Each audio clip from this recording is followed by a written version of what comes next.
Assalamualaikum warahmatullahi wabarakatuh. Sebelum memulai mata kuliah hari ini, marilah sama-sama kita berdoa menurut agama dan kepercayaan kita masing-masing. Doa dimulai.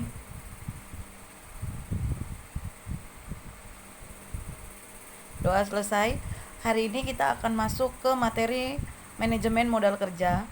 Kalau yang semester lalu ambil mata kuliah manajemen keuangan 1 dengan saya, sepertinya hal ini sudah bukan hal yang asing, hanya saja kita pakai materi yang berbeda atau buku yang berbeda. Untuk kali ini dia lebih detail dan lebih jelas.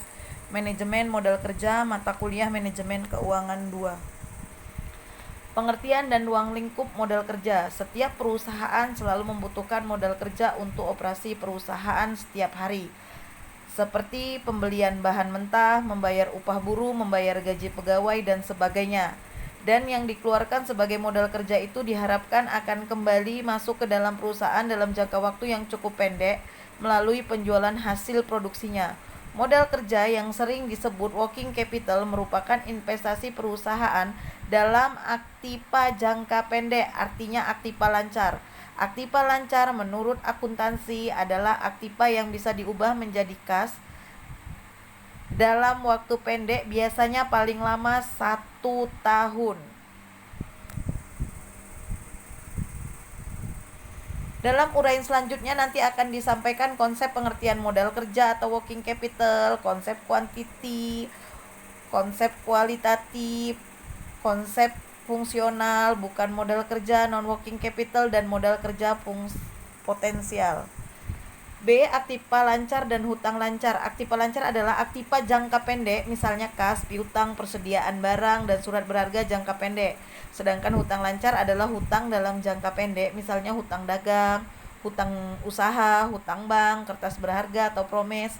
Kalau promes ini nanti dia bisa berubah menjadi wesel bayar atau hutang kita ya, hutang upah, hutang pajak.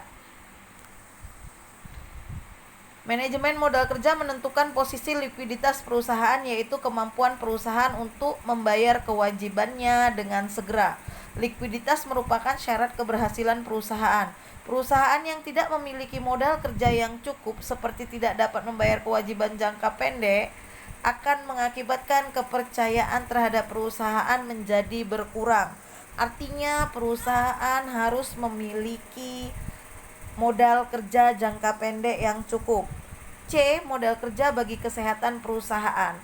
Seperti dikemukakan di atas bahwa perusahaan yang kekurangan modal kerja akan berakibat berkurangnya keuntungan yang diperoleh perusahaan, dan berarti tujuan perusahaan tidak akan tercapai. Untuk kesehatan perusahaan, modal kerja perlu selalu tersedia dengan cukup dan dikelola dengan baik sebagai berikut. Manajer keuangan mencurahkan waktunya setiap hari dalam kegiatan internal perusahaan. Jumlah aktiva lancar umumnya lebih besar dari jumlah aktiva perusahaan lainnya. Jadi aktiva lancar, aktiva yang paling cepat digunakan itu harus lebih besar dari aktiva lainnya. Manajemen modal kerja berperan pada perusahaan kecil, dan perusahaan kecil selalu memerlukan modal kerja. Hubungan yang dekat dan langsung antara tingkat pertumbuhan penjualan dengan keperluan akan permodalan. Misalnya, kalau penjualan kredit sebesar 1 juta sehari, sedangkan piutang ditagih rata-rata selama 30 hari, maka berarti investasi piutang perusahaan sebesar 30 juta. Itu dihasilkan dari 30 hari dikali dengan 1 juta, yaitu penagihan piutang tiap hari. Kalau penjualan kredit meningkat menjadi 2 juta sehari, maka berarti investasi piutang perusahaan sebesar 60 juta. Maaf, itu bukan 6 juta, tapi 60 juta. Yaitu 30 hari dikali dengan 2 juta. Hal ini merupakan hubungan yang dekat dan langsung antara tingkat pertumbuhan penjualan dengan keperluan akan permodalan. Konsep pengertian modal kerja. Ada yang pertama, konsep kuantitatif adalah keseluruhan jumlah aktiva lancar seperti kas, piutang, persediaan barang, serta surat berharga jangka pendek yang dimiliki perusahaan. Disebut juga modal kerja bruto atau gross working capital. Yang kedua, konsep kualitatif, yaitu kelebihan aktiva lancar di atas hutang lancar, atau yang sering disebut juga net working capital, yaitu selisih antara aktiva lancar dan hutang lancar. Yang ketiga, konsep fungsional, di mana berdasarkan fungsi dana menghasilkan pendapatan atau income, misalnya penjualan kredit yang mendapatkan keuntungan.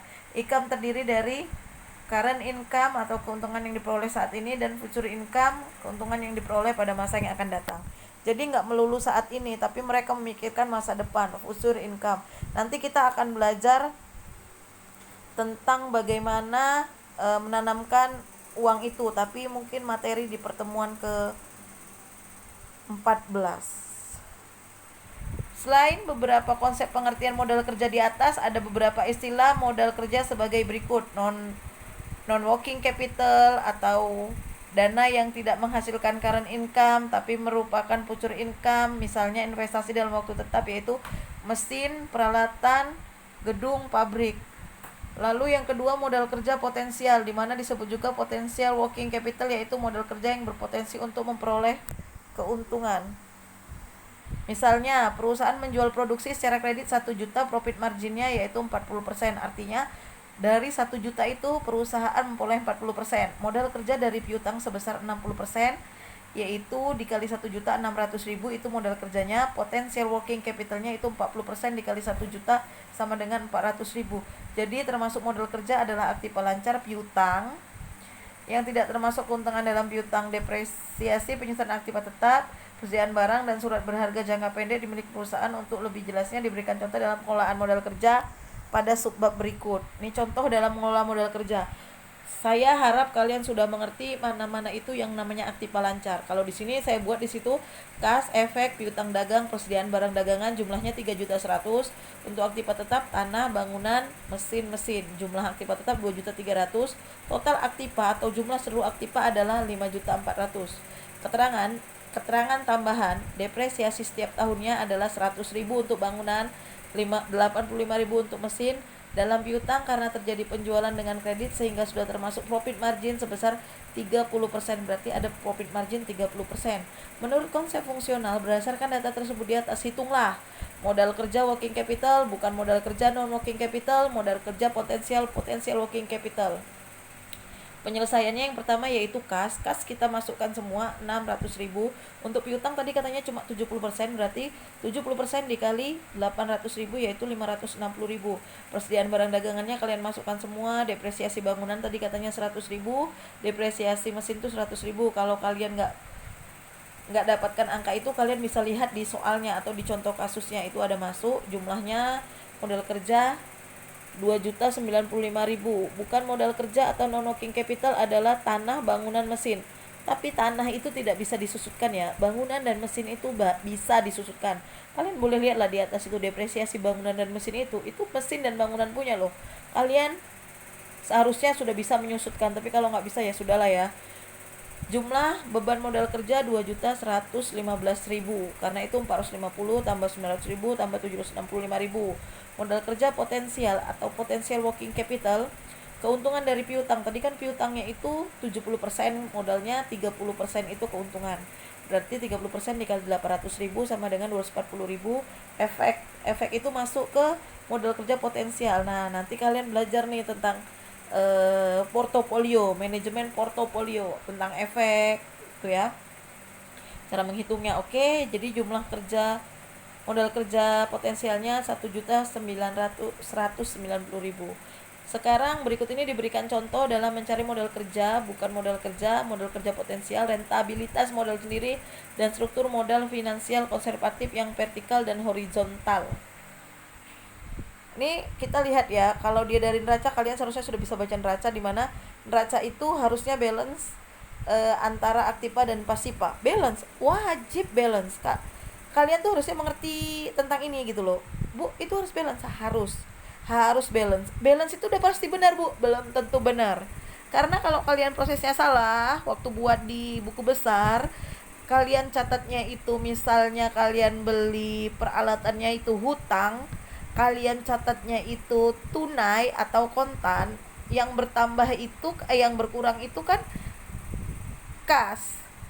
Kalian nggak ada hutang, otomatis kalian pasti salah, tapi dia balance. Nah, itulah perlunya kalian mengetahui tentang akuntansi. Oke, kita lanjutkan. Neraca dia balance antara aktiva pasiva. Pasiva itu terdiri dari apa? Pasiva itu terdiri dari kewajiban ditambah modal. Oke. Lalu muncul data tambahan 2015 penjualan itu 17.600.000. Ini bermanfaat untuk kalian membuat nanti laporan laba rugi. Harga pokok penjualan 14.410, biaya penjualan dan administrasi 1.430, pajak perseroan 40%. Berdasarkan konsep fungsional, hitunglah modal kerja, bukan modal kerja potensial. Hitunglah rentabilitas modal sendiri, jelaskan dengan perhitungan apakah perusahaan memenuhi aturan struktur finansial konservatif yang vertikal dan horizontal. Nah, sebelum itu kalian ternyata harus buat dulu laporan laba rugi dari neraca dan hanya 3 keterangan laba rugi yang tadi, penjualan, harga pokok, dan biaya penjualan dan administrasi. Jadi kalian masukkan dulu untuk penjualannya 17.600.000, harga pokok penjualan. Nah, kalau harga pokok penjualan ini nggak perlu kalian cari persediaan awal, ditambah pembelian, ditambah biaya angkut pembelian, dikurang retur pembelian, dikurang potongan pembelian, tidak perlu ya. Kalian hanya perlu meletakkan harga pokok penjualan yang sudah ada di soal. Nanti kalau saya kasih soal yang seperti itu nggak siap deh. Oke. Lalu ada laba kotor atas penjualan, yaitu dimana penjualan itu dikurang harga pokok penjualan itu laba kotor. Biaya operasi, yaitu yang muncul biaya penjualan dan administrasi 1.430. Itu ada tadi di soal ya, di bawah harga pokok penjualan. Depresiasi mesin itu ada di neraca 400.000. Depresiasi bangunan ada di neraca 300.000. Jumlah beban operasi 2.130. Laba kotor atas penjualan 3.910 dikurang 2.130 sama dengan 1.060.000, itu laba usaha. Lalu muncul bunga modal asing, obligasi. Jadi obligasi ini kita membayar bunga ya. Obligasi kalian kalau misalnya itu dari mana ya bunga obligasi? Kalian lihat neraca. Di neraca itu ada obligasi 6%, 1.500.000, hipotek 9%, 1 juta. Nah, kalian masukkan ke sini modal asing itu 6% dikali 1.500.000, 9% dikali 1 juta itu 180. Harusnya laba sebelum pajak itu harusnya jumlah modal bunga asing itu 180.000 itu dalam kurung, tapi saya tidak buat. Kan kalau gitu jadinya kayak bertambah kan, sebenarnya itu di dalam kurung. Jadi 1.060.000 dikurang 180.000 sama dengan 880.000. Pajak persen itu laba sebelum pajak, ada pajak perseroan 40%. 40% itu dikali dengan 880.000, hasilnya 352.000. Lalu muncul laba setelah pajak 528.000. Untuk mencari OPM-nya adalah laba usaha dibagi jumlah penjualan dikali 100%. Laba usaha kalian lihat ke atas 1.060.000 dibagi penjualan 17.600.000 dikali 100%, 6,02%. Ini angka yang dipakai untuk OPM-nya ya. Jadi nanti itu ternyata dari total piutang ada 6,02% keuntungan yang dihasilkan, karena tidak dibilang ya bahwasannya piutang itu 70%, tapi dia langsung kita cari sendiri berapa persen sebenarnya OPM-nya itu. Oke, modal kerja. Masuk kita ke modal kerjanya. Yang pertama kas sebesar 250 itu langsung dimasukkan dari yang ada di neraca. Piutang dagangnya itu kan 6,02 ya. Jadinya dia piutangnya itu berarti 100% dikurang 6,02 dikali 1 juta. Jumlahnya 939.800.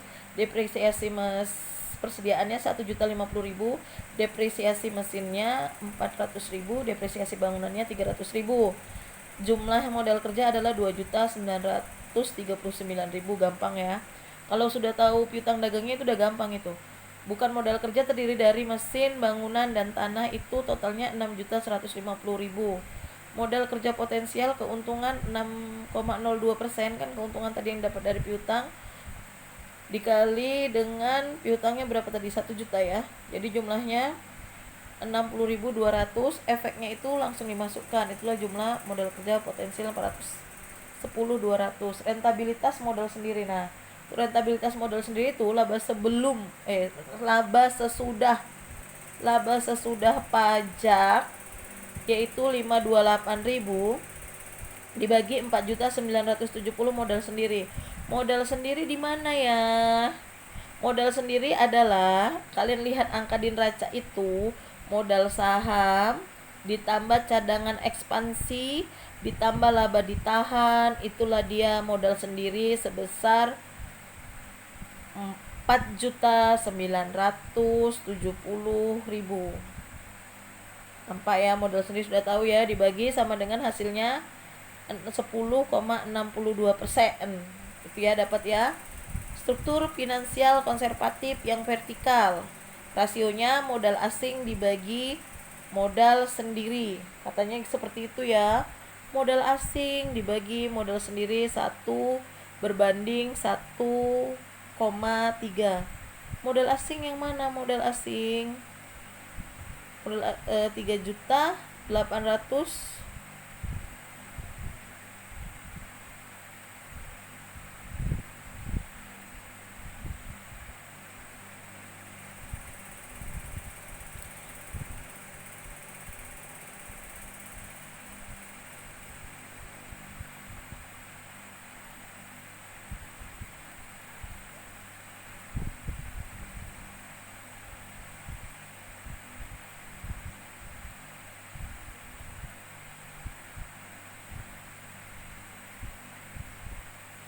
Modal asing itu didapat dari 3.830.000, yaitu obligasi 1.500.000 ditambah dengan hipotek 9%, hipotek 1 juta